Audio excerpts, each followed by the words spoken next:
पद्मभूषण स्वर्गीय मोहम्मद रफी यांना दरवर्षीप्रमाणे याही वर्षी 31 जुलै रोजी राजकुंवर निर्मित आर.के. मेलोडीज ऑर्केस्ट्रातर्फे त्यांचे गायलेले सुप्रसिद्ध गीतांच्या द्वारे श्रद्धांजली देण्यात आली। कार्यक्रमाचे उद्घाटन दीप प्रज्वलन करून तसेच रफी यांच्या फोटोला हारार्पण मनपा सहाय्यक आयुक्त नरेंद्र वानखडे यांच्या हस्ते करण्यात आले। प्रमुख पाहुणे चंद्रकांत पोपट, संचालक रघुवीर मिठाइया, दीपक खंडेलवाल, संचालक खंडेलवाल ज्वेलर्स, दिनेश गोवारे, सेवानिवृत्त जिल्हा सैनिक अधिकारी राजीव बसवनाथे, सामाजिक कार्यकर्ता गौतम वासनिक तसेच सत्यप्रकाश गुप्ता, समाजसेवक डॉक्टर गुणवंत डहाणे इत्यादी मान्यवर उपस्थित होते। मोहम्मद रफी यांचे गीत डॉक्टर दीपक शेंडे, वसतकर, वाघमारे, दिलीप मांडवे, रेखा नायक, सविता पडोळे, आशा शेट्टी, माधव धमाले, कुमार सागर, विजय हांडे, बंडू राणे यांनी सादर केले।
आसमां से जब ज़मीं पर देखता होगा, खुदा भी आसमां से जब ज़मीं पर देखता होगा।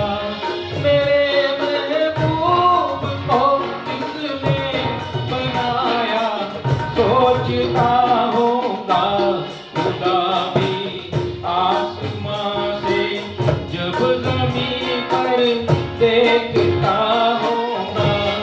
तथा संगीताची साथ राजन पछेल, संचालक ऑर्केस्ट्रा आर.के. मेलोडीज यांनी कीबोर्डवर साथ दिली। तसेच प्राध्यापक संजय काळे, गिटारवर योगेश गजबिये, ढोलक आणि तबला डॉक्टर अशोक माथने, कांगो शिवराज पछेल, मायनर छोटू पछेल, ऑक्टोपॅड वाद्यांवर साथ दिली।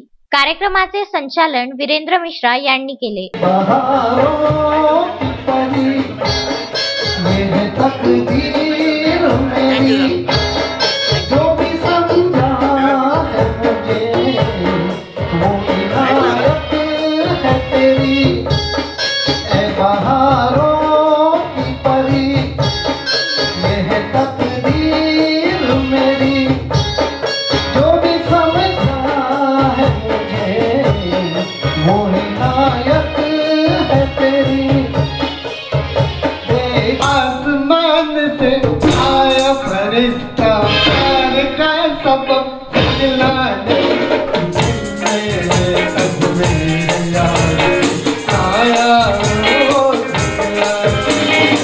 Vidarbha news bureau, Amravati.